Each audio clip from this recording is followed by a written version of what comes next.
Hello, everyone. My name is Thanos Dimadis. I'm a journalist and executive director of the Association of Foreign Press Correspondents in the United States.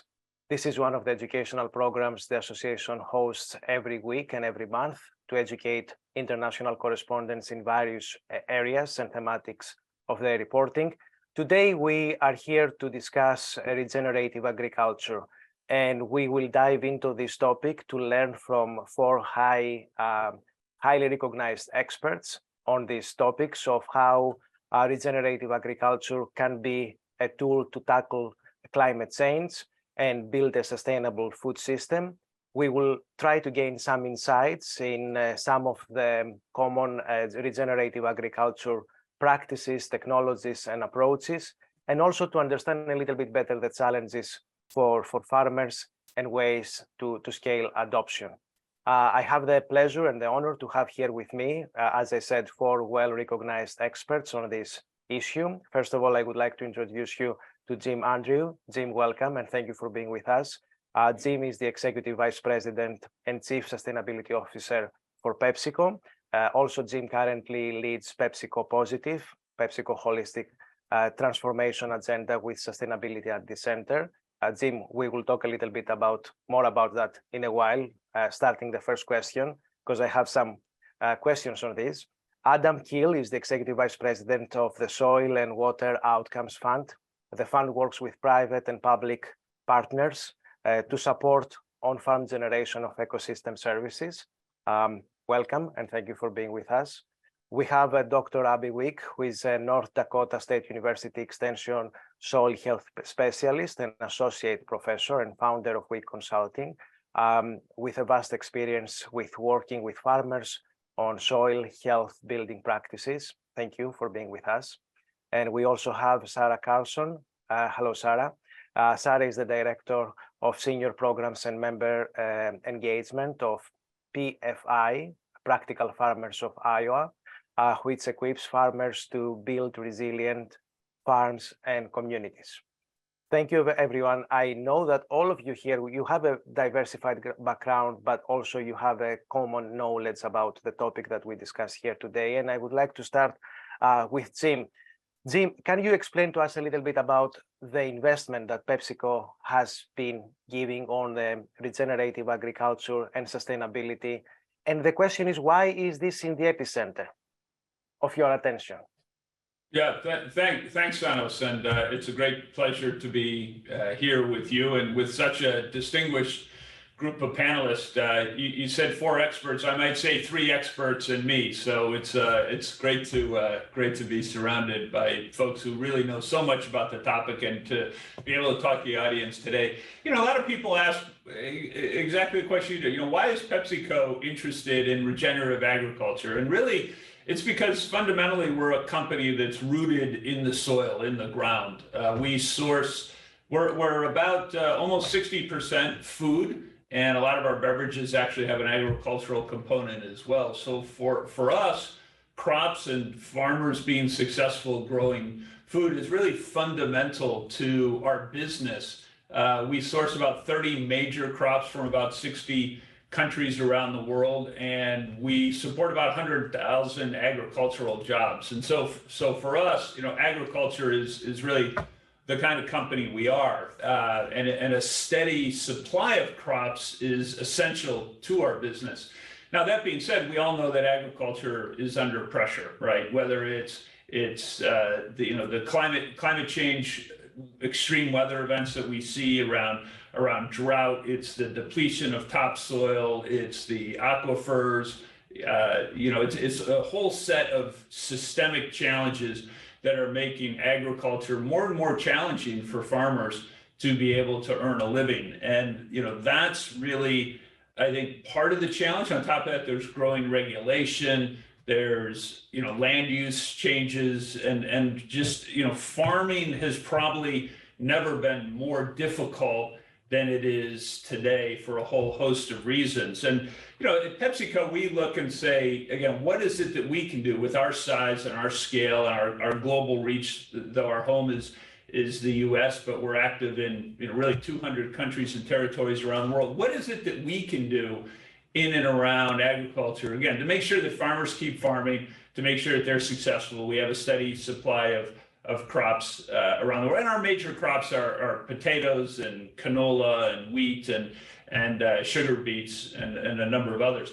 And that thinking got us to create the program that you mentioned earlier, PepsiCo Positive, which is really a holistic change in how we think about and run the business. And one of the big pillars of that is what we call positive agriculture. And we have a set of very clear goals around how do we work with people like the other panelists here, how do we work with partners to bring regenerative practices to 7 million acres, about 2.6 million hectares? That's our entire global agricultural footprint. How do we work to help farmers make that transition? That's one goal across our entire footprint. The second is sustainably sourcing 100% of our major crops. And then the third is supporting and improving the livelihoods of 250,000 people in the agricultural community and our supply chain. And because fundamentally, if we can do those things, we can help do our part to create a sustainable food system, one that respects natural resources, that helps farmers continue to be successful at farming, makes a positive impact on them and on the communities, and does things that are good for the planet. And that's really the thinking that got us to what you described, really putting sustainability and positive agriculture at the center of everything we do as a company. And if you could describe the concept of your philosophy on working with partners, like partners who are represented with the three experts we have here, what is how would you describe this philosophy of working with these partners? Yeah, partnership is fundamental. This is a team sport. This takes a whole set of people across the entire value chain. It starts and ends with farmers. Farmers are business people. They're, in many cases, multi-generational enterprises where you'll have a grandparent, a parent, a child, and they're already thinking 2, 3, 4 generations forward.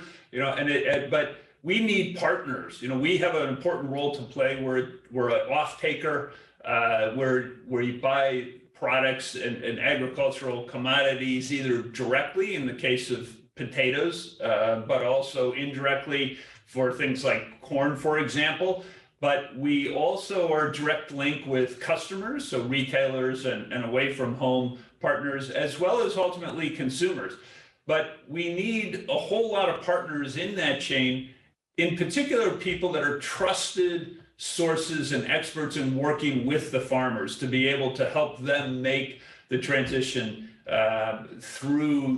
by bringing regenerative practices and creating a more sustainable supply chain. And so we're looking for partners, whether they're peer companies of ours to help crowd in funding, whether they're people like Sarah, who are really deeply involved with farmers for multi-generations in a particular area, Dr. Wick, and touching a lot of farmers, but also being extremely knowledgeable around soil health, and being able, through the work that she does, multiply that to a whole lot of people. And then people like Adam, who helps bring funding in as well as the practices. And it takes that whole system, because like any system, it's only as strong as its weakest link. We try and be aware of what we can do well, but those things, there's a lot that we need partners and work with partners, and we therefore try and be a very good partner to be able to help bring that team together and be an important part of that team. And I assume everyone here will agree that making a change and achieving such huge impact really need to create this impact through partnerships, and it's not just the task of one player, one stakeholder. There are multiple stakeholders who are involved, and this leads me to the next question to Dr. Wick and Sarah here. What is regenerative agriculture? Because most people, including myself as a journalist, we hear about regenerative agriculture the last few years mostly, I would say. But what is the meaning? What is the concept? How can it change things? Towards what direction? And let's start with Abby. Yeah, that's a great question. And in my position, like Jim said, I kind of straddle the research and the science being done, and then how that applies to the on-farm work and farmer adoption of practices. And so I'm going to kind of focus on the farmer adoption of practices, because I think, we're in it for the success of farmers. We need to have science-based information going out to those growers to adopt new practices, so that they can reduce the risk of adopting a practice. And so when we're looking at regenerative agriculture, they're really looking for solutions, things that they haven't tried yet on the farm that could work better in their system. Certainly looking at it through a soil lens, and how can they farm in a way that protects that generational farming and preserving that topsoil resource, while reducing inputs so that they can keep the costs down, because operating loans are difficult for growers. And so keeping those inputs down is really critical to them. But I think, there's a spectrum of practices being adopted to solve problems on the farm. And so you can look at ones that are very focused on the reduction of inputs, and there are some farmers that are just very focused on keeping that soil on the farm and not letting it erode. So there's different goals. I would say that, having a goal-oriented approach in regenerative agriculture is really important, to know what you want to do with these practices and what problem you're going to solve. And then how that's going to influence the farm down the line in the next generation. Are you optimistic in general towards the expansion of regenerative agriculture? Yeah, I am optimistic. I think, I've yet to meet a farmer that enjoys seeing soil being lost from their fields. I think it does deeply bother them that soils are eroding. And in my opinion, that's the biggest problem we're facing in agriculture is erosion. And so yeah, the fact that they're aware, they're seeking information, they're looking for like those partnerships that we're, providing, and the support we're providing, I think is a really good sign, because it's tough to adopt new practices when you're, fifth generation farmer, and you don't want that farm to end on your generation, and adopting new practice really adds risk to that operation. They're looking for the support, and I think that's what we're providing. Yeah, we will go also to discuss a little bit further down our conversation about the barriers. And also, Jim, I would like to hear later from you what PepsiCo does to overturn potential barriers. And before we go to that aspect of our discussion, Sarah, what a journalist, what our audience needs to know about regenerative agriculture? If you could give us the key elements that we need to keep in our attention. So just like a business has a diverse portfolio, usually, so does a farming operation need that. And today, if we look at the landscape, we really only grow 2 plants for about 6 months out of the year in the central corn belt of the United States. And we see a similar system actually worldwide. And so when we only focus on having one big egg in our basket, it's just really risky. And so what regenerative ag suggests is to add in more diversity, add in more plants, cover up the winter time, integrate livestock back into the system that has typically been divorced from the system. Make sure that we have some perennials in the system, farm the best parts of the farm, but then leave the rest for Mother Nature and for habitat. So it's just core concepts of sort of like covering up Mother Nature as much as possible while still growing cash crops in the growing season. So things like cover crops, diverse crop rotation, adding in livestock, adding in perennials. Those are sort of the core ideas, but basically like worldwide, the way that we need to farm is really in Mother Nature's image. And so she shows us how we should farm. She shows us the diversity that we need. And those are like common business concepts that really, because we require a system that's yield at all costs most of the time, we end up having farmer behavior respond to that. And Mother Nature then says, well, wait a minute, we got to be covered up, otherwise I'm going to have soil erosion. Or wait a minute, I need to have roots in the ground, otherwise I'm going to have nitrate loss. Wait a minute, I'm going to have really hot soils if I'm not covered up. And so then that's bad for the cash crop. So like just the concept of covering things up more than what we do today, that's really at the foundation what regenerative agriculture is all about. And that can be global, right? That's not just something for the US Corn Belt. That's a global concept.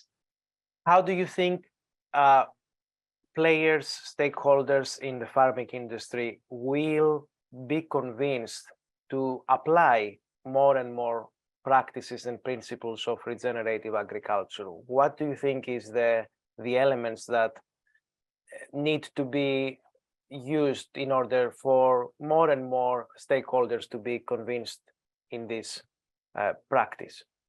Sure. So, the farmers that are morally motivated to do this are already doing it. They've figured it out.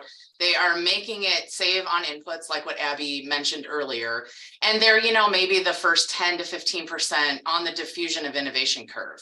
And then there's the middle adopters that are going to respond to a market signal that says, I'm only going to take your corn, or I really want your corn to be cleaner when you bring it to market, or I want your soybeans grown in a way that brings it cleaner to market. And so we really need the market to be sending a signal that we want high yields and we want regenerative agriculture. And that can be coupled with public investment. It doesn't only have to be from the supply chain, but we really need to send a signal to farmers that says, look, you can't just have soil erosion anymore. Like, it's unacceptable, right? For a surety of supply, like what Jim really needs, we need to make sure we can have a crop every year. And climate change really causes problems in that. So we need the system, we need the market to signal to farmers, we need to do stuff different. Adam, I'm coming to you because we are discussing about partnerships with and investments, public, private.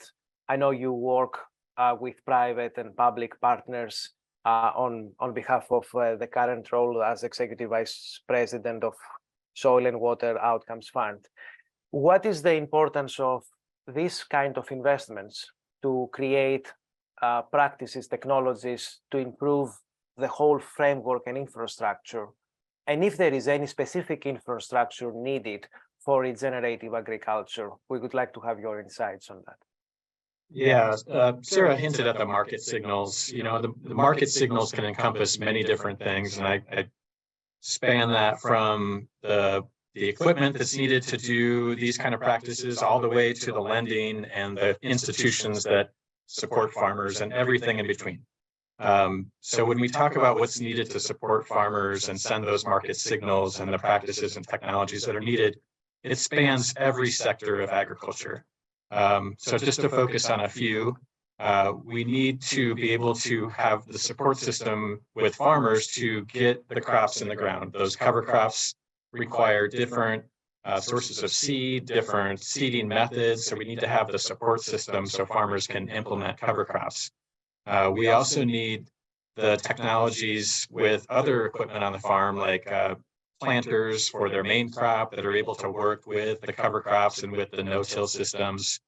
So we need the support from equipment manufacturers. We also need the support of insurance providers and lenders to recognize that there's perhaps a lower risk profile with regenerative ag and recognize that and reward farmers for that. I think the theme of today that I want to be sure to get across to folks is that today we're not differentiating in the market between conventional grown crops and regenerative grown crops, and recognizing the value that that provides and the lower risk that it can provide both to farmers and the agricultural system at large. So when we talk about this and talk about how we can grow the regenerative ag adoption, we need to think about how we can differentiate crops that are grown regeneratively and reward that. And do you think that there is some resistance, and what you see the resistance coming from mostly? Well, the resistance comes from the status quo. It comes from policies that are in place that don't reward regenerative agriculture. It comes from, again, the lenders that don't reward regenerative ag. It comes from equipment that farmers may have that are sunk costs that are in equipment that they bought to do practices that aren't regen ag friendly. So there are a lot of resistance points, but groups like the three of us and with the support of Pepsi, we're trying to get farmers over that by providing the support networks they need, the tools they need, in our case, the financial support they need to make that change at scale. And that's not easy because you're fighting against a system that has been established for generations, and it's challenging to overcome. And it's a slow process, but acre by acre, farmer by farmer, we're making that change, and I think more farmers are recognizing that. Thank you.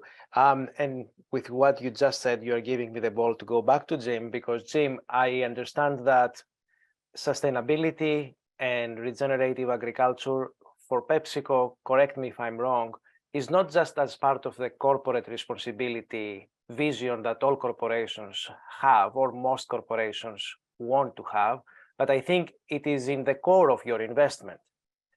How are you prepared, or how are you helping to all these stakeholders to overcome this type of resistance that just Adam mentioned? I think there's, as we've worked on this area, there's really three things that are necessary to drive this change. And there's a financial element, there's a technical or educational element, and then there's a cultural element. I was at the AIM for Climate Summit earlier this week, and we had a farmer up on stage, and he said, don't forget it's agriculture.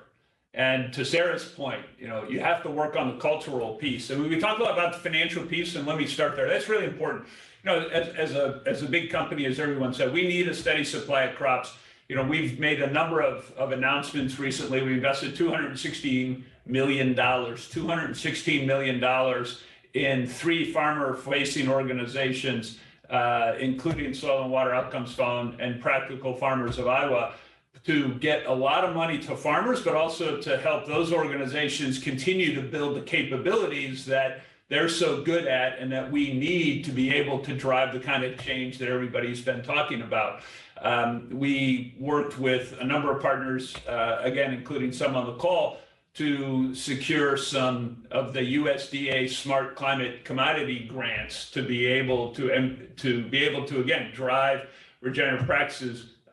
We brought matching funds from PepsiCo to help secure that, to leverage with the U.S. government funds, and we signed a 7.5-year deal with ADM, one of the largest agricultural suppliers, again, to do the same thing. So we're really looking at how do we put our money where our mouth is to help drive financial incentives into the system and to support the kind of change needed. So that's financial, but financial is not enough. As you've heard, there's a whole technical piece. As everyone, all 3 of the other panelists have said, we're talking about changing practices, and while the practices are good, they're different, and different always requires education. It requires the kind of people that are on the call that are trusted, deep pillars of the community who have really trusted relationships with the farmers to be able to help them both educate and then also be able to work through the changes. And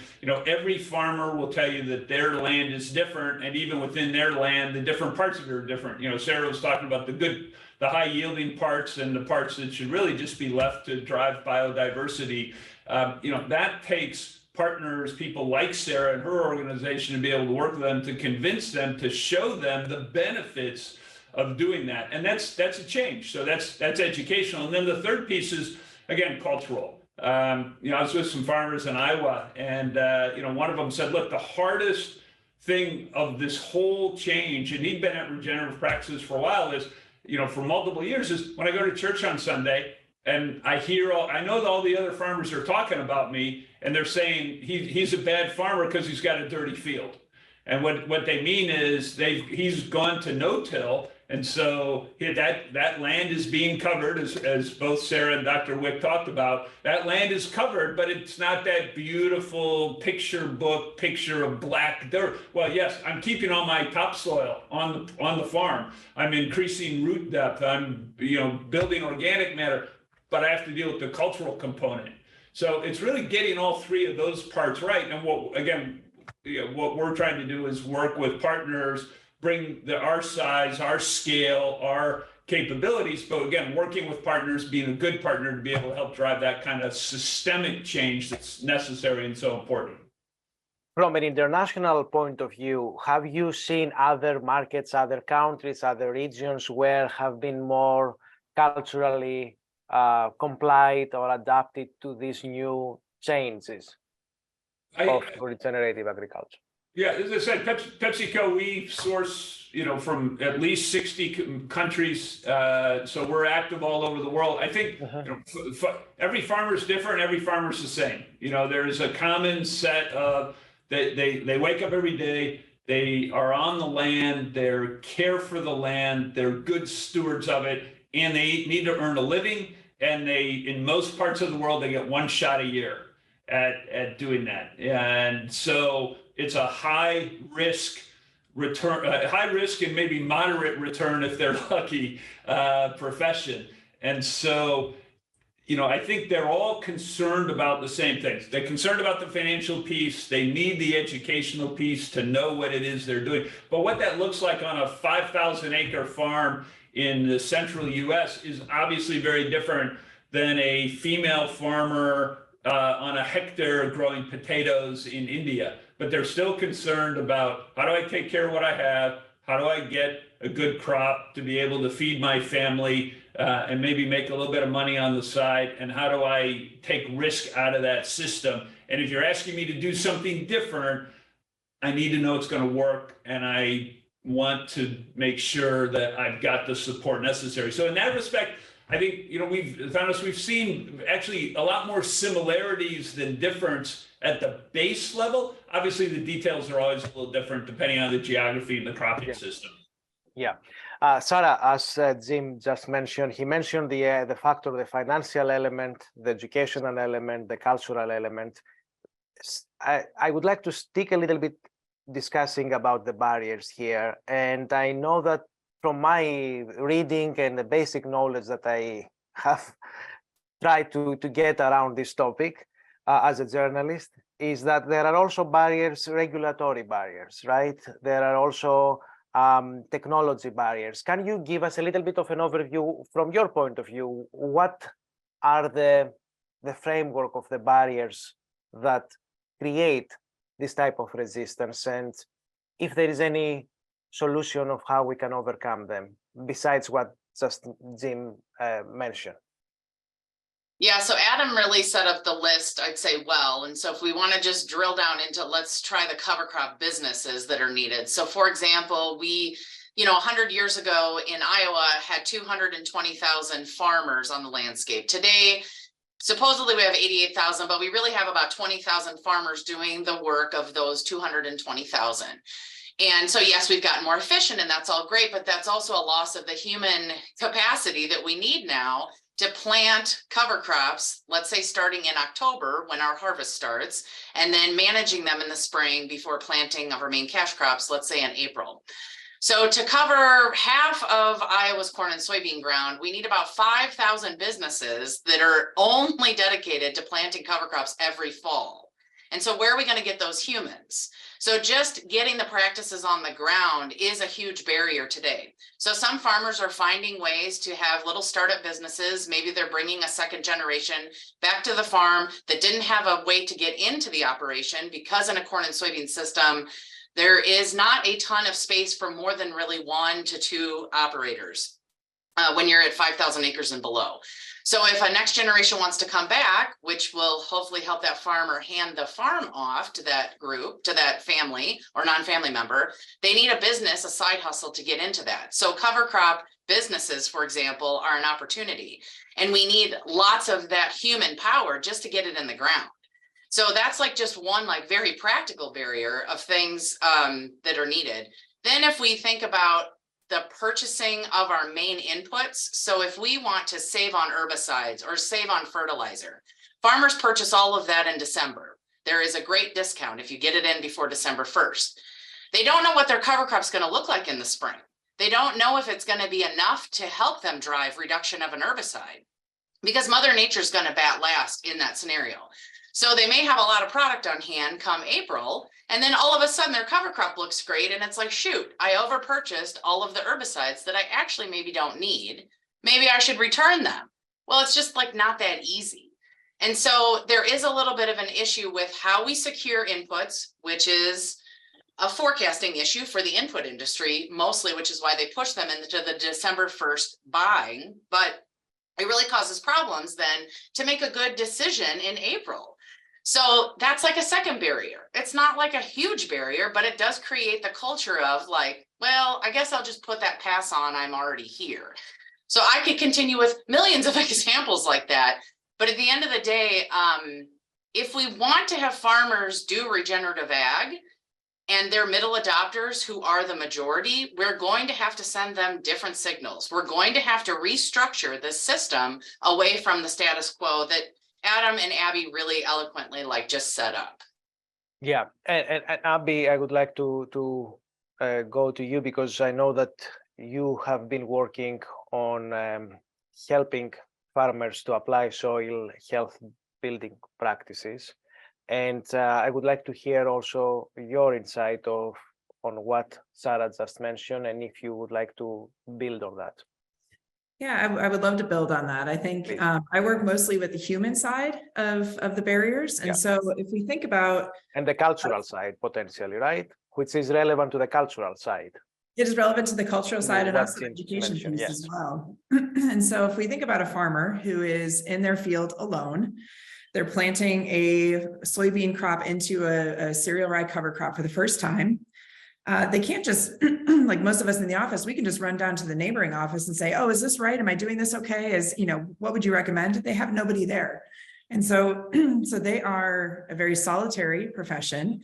And they need a network. They need somebody to call to help guide them through this process. And so that could be another farmer, that could be a trusted advisor, like Jim was talking about, this individual that's working with multiple generations on that farm to guide those practices and that adoption practices. And, I think that network piece is really critical. And when they start building numbers of people, doing the same thing, whether it's another farmer or a trusted advisor or somebody that's in education, maybe they're ag retailer, when they start building that network of people with a common vision and goal for adoption of regenerative ag practices and support for those practices, I think that helps accelerate the adoption and breaks down that barrier a little bit. So I think that's one role that we can play within our organizations, is helping to build those networks for those farmers who are interested in these practices, want to adopt them, and make sure that they can adopt them long-term, not just 1 to 3 years, but long-term, so that those acres are transformed for the next generation. Thank you very much. Adam, do you think that this process of adoption is also reflecting some need for policy changes? And what is your point of view on this? Yeah, for sure. In the US, we're going through farm bill discussions at the moment. That's every 5-year law that's passed by the federal government that it does have a wide-ranging impact on the way farmers farm and what's supported and frankly what isn't. So right now is a key time in US politics when it comes to agricultural policy to support that. As I kind of hinted at before, I think there are levers that we could pull within the Farm Bill and broader policy to influence or scale regen ag practice implementation. Not to go into the weeds on too much, but I think there are some overarching policy support systems in place now that drive farmers to farm the way they farm. A lot of those are in the insurance title of the Farm Bill, in the commodity sector, or the commodity title of the Farm Bill. And then one aspect of the work that we do, and Jim kind of hinted at this, is working with the government to implement regen ag practices. That's a great way to scale the financial component. And if we look at the conservation title of the Farm Bill, which is probably the biggest conservation budget in the country, without a doubt, in terms of conservation delivery, that multi-billion-dollar investment today only probably reaches about 10% of US farmland. And how do we scale that in an efficient way? And there's opportunities that we can do with partners like Pepsi in extending and leveraging those dollars to take it to more acres. So I think there are some here and now opportunities on the policy side on us to look at the way the Farm Bill is written, but there are other things that could be done within policy and laws that could send signals. And that's what I think we're all trying to get across, is sending signals in various ways. And right now, some of those policy levers aren't sending signals, but they could if they're restructured or at least differentiated to promote regen ag in certain ways. Thank you. And of course, this involves also the infrastructure. We mentioned about that. Sarah, would you like to give us a little bit of your point of view regarding the need for infrastructure and investment on that aspect? Yeah, so in addition to like cover crop businesses as needing to be on the land, we also need to drive more diversity of crops within the system. So more markets for other crops than just corn and soybeans. So for example, up until the 1950s, Iowa grew oats opposite corn as opposed to soybeans opposite corn, which is what we grow today. So we were a very large producer of oats. Today, however, most of the oat market is coming from Sweden and Canada into mills that exist in Iowa, not from just 50 miles away on farms in Iowa. And so we need to figure out a way to make that business transition case to the supply chain to say like, okay, why are we only buying oats in Canada? Is there a reason why we can't buy oats in Iowa, Nebraska, Illinois, so that we can stand up more signals for more crops to diversify the cropping system, right? So that infrastructure to have the cleaning facilities, to have the conditioning facilities, like that doesn't exist here in, for example, the Central Corn Belt much anymore. And so no wonder we only bring corn and soybeans to market. There just isn't even some of that middle-sized infrastructure that's needed. So, you know, that's really important. One other sort of development and policy issue that can't be forgotten, we do need to make sure we have space for new farmers to come onto the land, but mostly we also need like workforce development for conservation delivery, which could be housed at a USDA office. It could be hired by one of the three of us because we are madly needing more humans to deliver these services to farmers, or it could sit at a company that sells inputs that needs a conservation agronomist. So like a Syngenta or like a BASF, they really need to be thinking about their business model long-term and how maybe we're not going to sell as much herbicides long-term if cover crops really can help with weed control. And so we need to have humans that are trained in a more holistic understanding of agriculture and an agroecological sense where, you know, the last 10 to 20 years, we've been churning out a lot of students to go and sell a lot of products in the ag industry. But regenerative ag isn't that easy button. It's more about understanding and observing and then figuring out a solution for a farmer and being alongside of them and not trying to just sell them a product. So we need a workforce development plan to make sure that we have humans that are trained that can troubleshoot on the go and understand, you know, ag inputs, but also understand like basics of agroecology. So I'm hoping out of the Farm Bill, we get a lot of workforce development and money into land grants to really bring those humans, to turn those humans out so that basically, selfishly, folks like PFI and Adam, we can hire them because we need them. Thank you, Sarah. We have already been receiving some questions on the chat, and one of them is for Jim. And Jim, they're asking particularly why PepsiCo has been investing in regenerating agriculture. I think partially you answered this question at the beginning of your remarks. I would like to build on this question and ask you, based on the current situation, do you see any challenges for the future that PepsiCo would like to play a role in overcoming them or preparing with your stakeholders, your partners? What are the major concerns for the future, if there is, from the point of view of a corporation like PepsiCo? And I would like to ask also the same question from the point of view of the different stakeholders. Sure, I think it's a great question, and a number of the challenges, you know, have been mentioned, and I would just echo again both the need for educational, technical capabilities around people, right? And Sarah just talked about that. And then certainly the financial role and incentives that the government plays. And I think the USDA Smart Climate Grants were a great example of innovation in financial markets, you know, and by putting out what was originally $1 billion and ultimately became almost $3 billion, they leveraged proposals from the private sector of $19 billion. So it shows that the demand is there. And again, I think the creativity and the openness to innovating around some of those things on the part of the USDA was tremendous.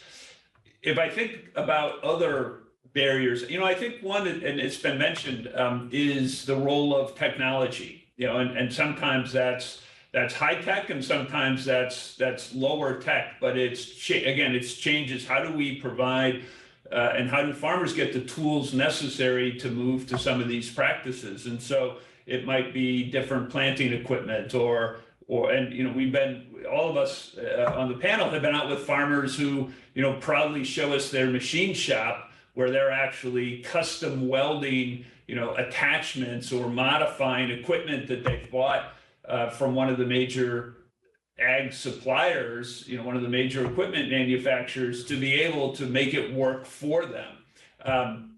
But another area is, as we think about information, digital technology, AI, there's a whole set of things there. And I think one of the things that PepsiCo can and does do is work with farmers and with some of the small, often smaller, but not always, often smaller companies, to expose and to test and to pilot some of those technologies to see if they work. Because again, we've talked a lot about things have to work for farmers. So we have a network of demo farms globally where we will take a leading farmer from the area, one who is more innovative, work with them so that on a real farm in a real location, all these things are being trialed. And so it might be something very high tech. We have an AI system that we work with called AgroScout that uses information from drones and then is able to get extremely granular much earlier about where a disease or a pest infestation may happen, so that, again, to Sarah's point, herbicides or pesticides are applied in a very targeted way much earlier than they might have been otherwise, which means less input usage, less impact on biodiversity, but also higher yields because the issue's being taken care of. Is that going to work? Early results are quite attractive, but again, providing a forum where those things can be tested in real life.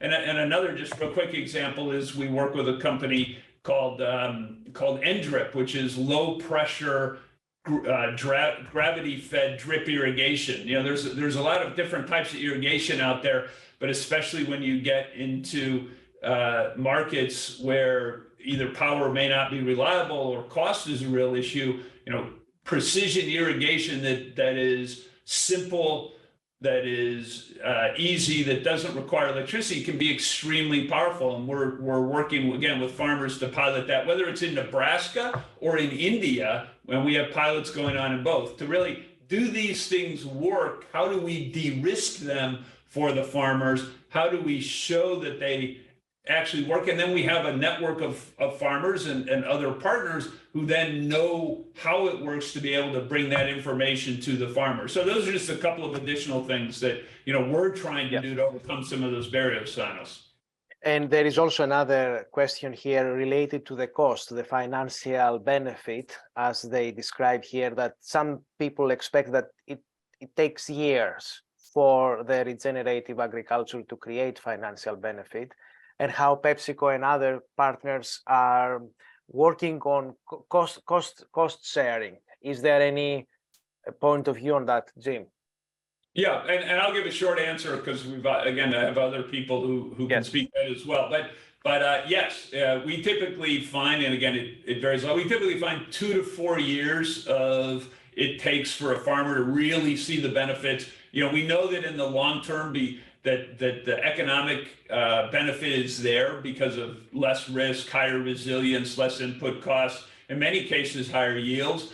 But typically there's upfront investment. What we do is, again, partnering to make sure that not only the financial, but the technical, the educational, as well as the cultural, all those items are there. But we'll cost share, and we work with a number of parties, again, including some on the call here, to cost share, to pay for practices or to pay for outcomes for a farmer to adopt certain things, make have results, and then we'll pay for those to help them through that adoption period. But again, we've got some other great examples on the call, so let me turn it over to them, Thanos. Yeah, I see Sarah smiling, Abby smiling, and Adam smiling. So I would like to hear their follow-up on this topic. Sarah, let's start from you. Okay, we were scrambling on who was going to answer this question because we all can answer it. Yeah, absolutely. They need risk share as they're transitioning out of the status quo, which frankly gives them a lot of risk share through crop insurance and other subsidies to not move away from the status quo. So when there's a signal from a large company, especially like Pepsi, to an implementer like a PFI or a SWAF or any of the many other implementers that exist, then we can say to the farmer, okay, we're going to give you one-on-one coaching, good agronomic advice on how to make this change. Then we're going to pay for some of that practice. Sometimes we can pay for all of it if we couple it with USDA money. And sometimes we're just paying for half of it because the farmer needs skin in the game so that they also don't like flop and really pay attention to trying it. So we definitely need cost share and risk sharing. And to be honest, it's going to take more than just 3 years to find an economic return because the confidence building of the manager, who is the farmer, is the biggest thing that we need to keep working on. So plenty of research says that a cover crop can reduce a passive herbicides. Our most advanced farmers at PFI still worry in May on whether they can really get away with it, even though they have done their own research to say, I can actually cut a passive herbicides. And that's with like what I'd say a very observant group. So just think about the majority. It's going to take, and that's where their cost savings comes from. So they can afford the cover crop without a cost share long term. So it's going to take more than just the cost share, but that's the good entry point to get them to pay attention to trying the practice. Great. Abby? Yeah, I think adding into that, as Sarah's talking about this confidence building, we really need the research also to support that confidence and that information sharing. And so, you know, observation is one thing. A farmer says, I've seen this on my farm, or somebody PFI or somebody in NDSU says, we've observed this. But do we have the data and the research to show that that practice is reliable year after year in multiple different conditions on multiple farms? And so I think that research piece could build that confidence and that ability to adopt those practices alongside what Sarah said. Yeah, I'll just chime in here too. Yeah, I think, you know, we've spent a lot of time on the call talking about the off-farm benefits to regen ag and the climate benefits to regen ag, and that's great. What we need now is for farmers to realize the on-farm benefits of regen ag and to be able to value things that are tough to put dollars and cents to. Like, for example, what's the value of being able to plant 3 or 4 days longer in the spring than you would under a conventional system? How do you put a value to that?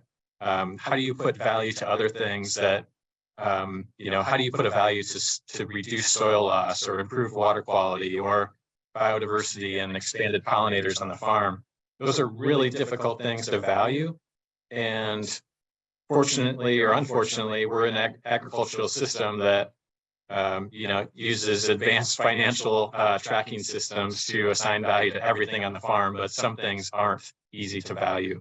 And those are the benefits of some of the regen ag practices that we need to get to and help farmers understand that they do provide value that maybe can't be, you know, easily put in a spreadsheet. Thank you. One of the, while I was preparing for our educational programs and one of the discussions I had also with all of you here, I see that I kept in my notes that basically, correct me if I'm wrong, we have the 5 dimensions related to the regenerative agriculture, which is building soil health, fertility, reducing emissions, enriching watershed health, protecting biodiversity, and improving farmers' livelihood. From all these 5 dimensions, and I would like to ask Jim, what do you think is the key element that you can convince farmers to apply these practices of regenerative agriculture? What do you think is the most important one? How would you distinguish the most important dimension if you could select one of these 5, Jim?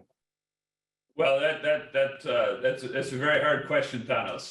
Because every farmer is different. But let me give it a shot, and then again, I'm going to ask for an assist from some of our panelists too, because the reason that we work so closely with the folks on the call is because they're the ones who are there, belly to belly with the farmers. They're the ones who have established these trusted relationships. So for me to say what does a given farmer, what's going to motivate them? I think the answer is almost always it's going to be it depends. And that's really where we count on our partners to be able to work through that case.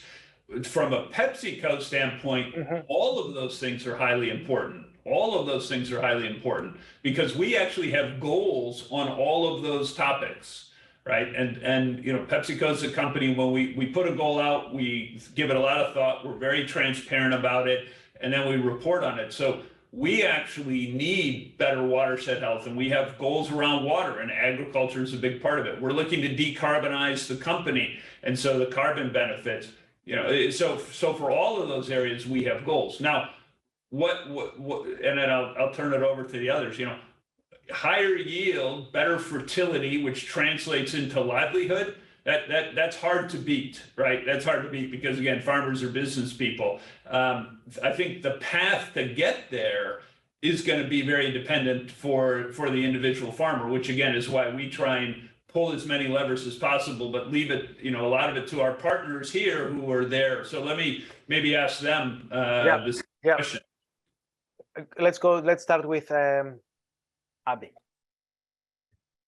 Okay, I guess when I think of regenerative agriculture in general, it's tough to pick out one thing or one practice or one aspect that is the game changer, right? I mean, we're promoting the adoption of multiple practices, multiple concepts to solve a problem. And whatever that problem may be, it'll vary across multiple farms and in different fields within each farm. And so I think, if we're looking at this, stacking our tools, stacking our approaches, hitting all those avenues, so that we might catch different farmers along the way for their various operations, their goals. I think that's really what's going to help move this forward.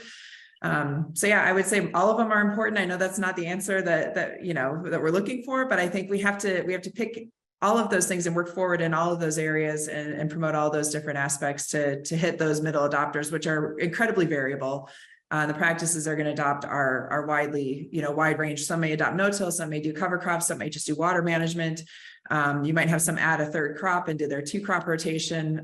So you have to really hit it from a broad perspective. Sarah?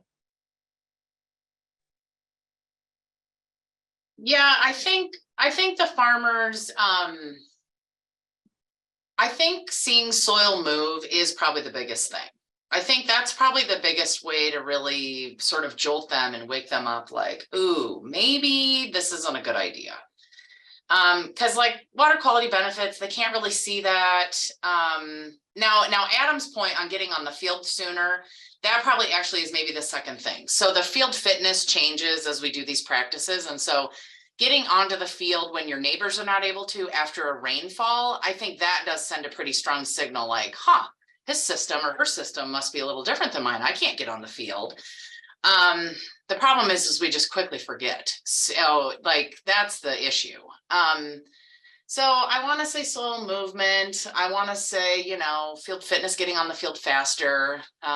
It's got to be just all of that, and at the end of the day, it would just be really great if the market said, I'm not going to take your load of corn unless I know that it was grown in this system. That'll change it really fast. But, we just don't really have that kind of marketing system, unfortunately. And so we let it be that they can grow corn sort of however they want to and give them the independence they desire. But then, the public good ends up cleaning up all the mess. So at some point, we just got to sort of decide like how we're going to change the system. So as far as like culturally driving them, yes, I think field fitness and soil erosion are big drivers, but clearly they're not enough. Clearly. Yeah. Adam? Yeah, when I think about the farmers that we work with and, the common threads that connect all of them, it's, the good farmers that we have in the program all they come to us wanting to make a change, right? It very rarely is, if we were going to cold call someone and try to convince them of making a change, usually that doesn't work out so well. So there has to be a mutual desire to make the change. And farmers are going to do that, as we all have noted, for any number of different reasons. But I would say, farmers have to want to do better. And we can work with those in any number of different ways, financial, technical, the human aspect, and help them through that process. One thing to add to that came up is we're going to probably see more yield impacts as a result of climate changes. And, I think today there's probably some anecdotal, maybe some data that Regen Ag can have yield stability that can withstand some of these micro droughts or swings in climate. And I think that's probably a selling point for Regen Ag that is going to become more predominant in the coming years once we understand data and see more climate variability and how farmers that work with us are able to withstand that. So that's just another thought that I wanted to make sure that the group heard. Since we have a little time left, and I know that all of you are very busy throughout this day after the program, I would like to ask you to give us a little bit of the, I would say, a key summary of what we would like our audience to keep in mind in the aftermath of this program. I would like to, before we go to this question, I have a very quick question that we just received for you, Jim. Has PepsiCo launched any activities in countries of the global south related to regenerative agriculture? Do you have any question on that? Otherwise, we will follow up with Yes, very quickly. I was in South Africa just last month, and we spent some time there. We're standing up quite a good sized program there. We have very large businesses in South Africa, wheat, corn, a whole variety of crops, and it's quite a broad-based business. And there's a great example of where the biggest motivator for them, going back to the earlier part, for many of them is water, because it's such a water scarce area. So I was there, spent time on farms, and really we're working there. So there's just one example. We do a lot as well in a number of other countries in Africa, as well as South America. So yes, and again, similar principles, different execution. Okay, yes. I would like to go back to the final question for all of you to give us the key element as the aftermath. And please let me add a personal question to all of you, because I know you put a lot of energy and time and passion on what you do related to the regenerative agriculture. What is the leading force for all of your work that you do on the field, for each one of you separately? And I would like us to know also if there is any sources of disappointment sometime throughout all these years of your involvement from the different career point of views and the different career backgrounds. Let me start with Adam, then I'm Abby, Sarah, and final with Tim. Yeah, quickly, it's extremely motivating to see the agricultural sector and the food and beverage sector, in this case of Pepsi, come together to support farmers. I've been in this space for 15, 20 years, and I haven't seen this kind of interest and investment and support that I've seen, frankly, in the past year, maybe even the past 6 months. It's unbelievable, and I'm excited to see where that goes. So that's kind of my upside. What grounds me is the scale at which agriculture needs to change, and the work that's ahead. Sarah and I are in Iowa, and driving around the Midwest this time of year. It's a reality check about how much work we have to do, and kind of the status quo, as I mentioned, that we need to overcome. So that's kind of the grounding aspect of the work. So I'll keep it short and wrap up with that. Thank you, Adam. Abby? Yeah, I think what really fuels me are the relationships that are developed. And so the relationships I have with farmers, crop advisors, with different food and beverage companies, I've really appreciated that I now have cell numbers for people that work for PepsiCo in my phone. And I can be in a field with a farmer looking at something really cool, and I can text that picture right to Margaret Henry, and she gets excited about it. And so I think these connections and these relationships are really what keep me going and fuel my fire to push things forward. One thing that is kind of a sobering thing is when a farmer still comes up to me and says, I tried cover crops, they don't work, or no-till equals no crop. But at the same time, I always flip that and I say, at least they're saying something to me. And even if it's a negative thing, at least they took the time to say something to me, because I know that there's some interest. And so I always try to flip any of those negative things, or the things that could really get you down about acres not being adopted, and just look for those pickup trucks of the neighbor who's doing conventional tillage in the no-till field and say, okay, well, at least they're looking. So that's what kind of keeps me going and moving forward. Thank you, Abby. Sarah? Yeah, so really I got into this because I saw just like loss of rural community decline just really rattled me as a young child in a very small town in Northern Illinois, and then saw that a lot in the global South. And, regenerative ag has the opportunity to also regenerate our rural places and get a lot more people back on the rural landscape, which is what we're going to need to be able to manage the landscapes to the level and the complexity that we need to really deploy regen ag correctly. And so I am hopeful that with all this investment, and I agree with Adam, there's a lot of momentum, we can really turn it into a more vibrant rural place, which is like the place that probably a lot of our parents grew up in who are from rural places. And so I'm hopeful that that will be what, we leave our children and our grandchildren, and that farmers leave their children, a more vibrant rural place. Thank you, Sarah. Jim? Just building off all the other comments, I think the thing that is so exciting about agriculture, and the reason it's so important both to me personally and to PepsiCo, is it's the sector of the global economy I think can have the single biggest impact on the globe, whether it's food security in the face of climate change, and we all know the challenges around that, but look, the world has to eat. Whether it's decarbonization of the planet, there's a lot of technology. We already have great technology to decarbonize and go positive. It's called agriculture.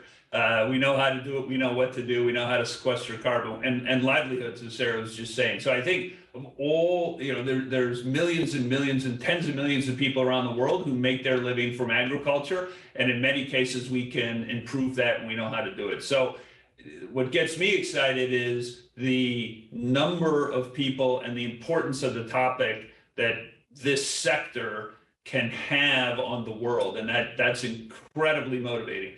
To use Adam's term, what grounds me is the flip side of that, which is the size, scale, and complexity of actually changing that. But I'll finish on a positive note, which is that's actually what makes the job that I get to do every day, and the people I get to work with, like people on the call, so rewarding, is we're actually doing something that really matters. And, if we're going to spend way too many hours a day working, it might as well be on something that can really make a big difference, not only for our organizations, not only for the people that we work with, but for the world. And that's what makes it ultimately very rewarding, Thanos, and candidly a lot of fun. So consider, very fortunate. There's a few challenges here and there, but that's what makes it exciting. And if you allow me to say this, Jim, from your bio, I saw that you were working before leading the PepsiCo's Beyond the Bottle businesses. And I have the feeling that you're always looking for something that has an impact on the society from the corporate point of view, not only the strict corporate aspect of leading a corporation, but the sustainability, for example, which has a fingerprint in the public space, in the society, if I can say that as a comment.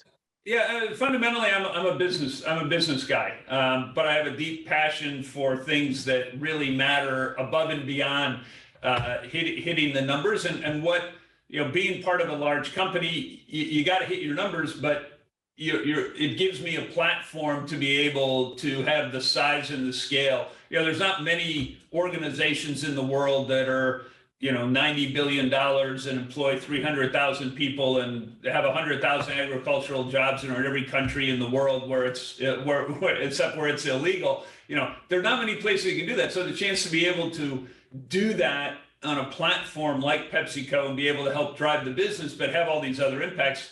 Hey, I got one of the best jobs in the world, Thanos. I'm fortunate every day. I'm blessed. I wake up. Every day's a good day. Thank you, everyone, for attending these educational programs. Thank you for your time to be with us in this conversation. I want to thank all of the teams that worked for the development of this program. This program is solely developed as the content by the Association of Foreign Press Correspondents. We thank PepsiCo, a partner of the association, for allowing us to have access to these experts and to these resources and insights. And we really appreciate your time and your contribution to this discussion. Adam Keel, Dr. Abby Wick, Sarah Carlson, Jim Andrew. It was a pleasure and an honor to have you here with us today. Thank you very much, everyone. Thank you. Thank you. Thanks.